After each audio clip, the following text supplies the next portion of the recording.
Good afternoon. Lent is primarily the season of taking up the cross. Remember, Jesus is very explicit. If you wish to be my disciple, you must take up your cross and follow me. So I would invite you to think about taking up the cross in three ways: self, suffering, and surprise. First, each of us has to take up the cross individually. Each of us has our own cross to bear. And the primary cross we bear is ourselves.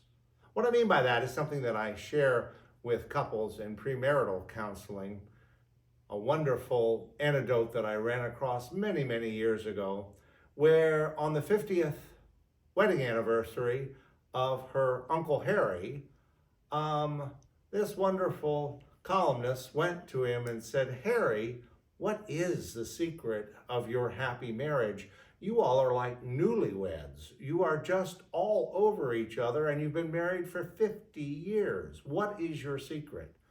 And he responded, "Oh, Ellen dear, it's no secret. Rather, every morning I get up, I get out of bed, I walk down the hall, I go into the bathroom, and I say, as I look into the mirror, 'Harry, you ain't no bargain.' That's the secret to my happy marriage." Well, remember that none of us is a bargain. All of us have a lot of work to do on ourselves. So taking up the cross is first and foremost about being willing to look at ourselves honestly and to be reminded that God loves us in spite of ourselves. So self is the first piece. Second, the cross is about suffering. Jesus knew when he went to Jerusalem that he was going to the cross and the crucifixion. So there's no way to kind of make the cross into something other than it is, which is an instrument of torture and death. The cross is the invitation not to run from our own individual suffering or to ignore the suffering of others.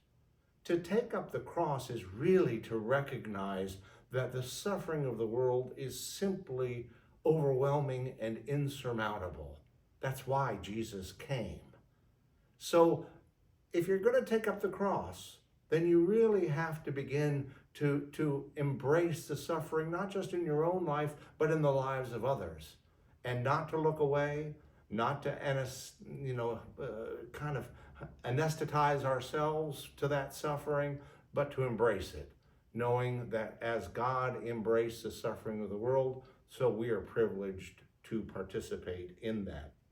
Then finally, it seems to me that to take up the cross is to be ready for surprise, because the idea of embracing others' suffering doesn't sound very attractive.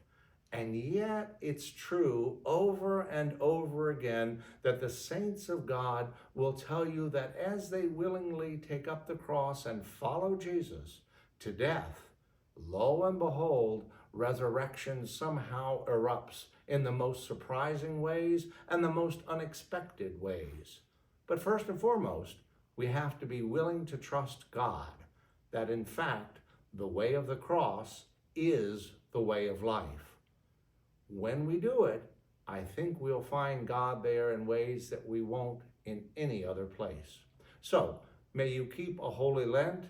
May you be willing to suffer, knowing that God is right there in the middle of it, and that we don't know what's coming, but we know it's good.